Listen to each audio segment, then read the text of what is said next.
Okay, asleep at the wheel, that's one explanation. Just when he was about to stage a big comeback, Tiger Woods might not be able to recover from this one. Can he come back? Sure. Will he come back and ever be what he was? There's no way. Tiger Woods is back in the rough and trying to save face, arrested for driving under the influence of prescription drugs at 3 a.m. on Monday morning. In a state described by police as unable to walk alone and sending the legendary golfer into crisis management mode, who better to react to a crisis than Bruce Turkel, Turkel brand CEO? You are always the guy that I would call in a crisis, and this is certainly one. Bring Bruce. This is Tiger Woods. What do I do? And I want to tell you, we have some new details right now as well. So this is a report coming out of TMZ.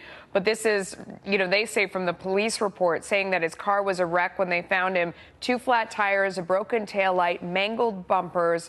Both rims on the driver's side vehicle were damaged. Both tires on the driver's side were flat. He said that he thought he was in Los Angeles and was driving towards Orange County. He was not, of course.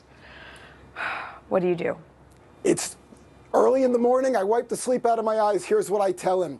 Remember, when you're explaining you're losing, we do 4 things. You confess. None of this nonsense about pharmaceutical drugs or anything else. You confess. You apologize. You get help, you prove it, and you help others. We Americans love, love, love a resurrection story.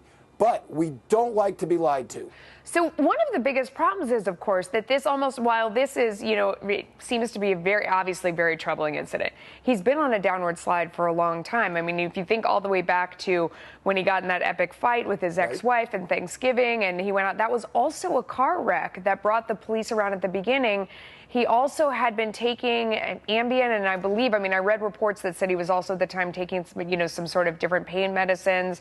So it seems like, this is kind of a continuing trend, and I wonder what has his brand been about since that period? It's been years. What's it been about? Well, it's interesting. It's been years, and you keep hearing about can he come back? But he earned $45 million in sponsorships last year, plus he's designing golf courses in Asia. So his brand is very successful as one of the top golfers of all time, still young, still handsome, although not in that photograph, still charismatic, still somebody we care about. And remember, it's always a shame to waste a good crisis. So we have the opportunity to be like the Phoenix and to create something out of this disaster if he plays his cards right, no pun intended. Yeah, but what did his brand stand for? Because everybody knows he's not the golfer he was before. I mean, is it about being cool? Is it about swagger? Is it about, what if you had to kind of define what his brand has been?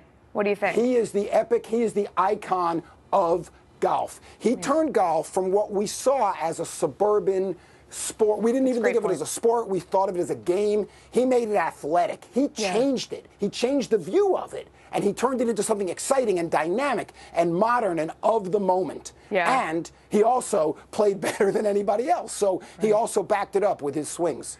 Bruce, you are fantastic. You always put things in perspective just like that. And when I have a disaster, I'm going to call you immediately. I hope you don't, but you're welcome to call me. I love you, Bruce. Thank you. Love you, too. Well, overseas Ariana Grande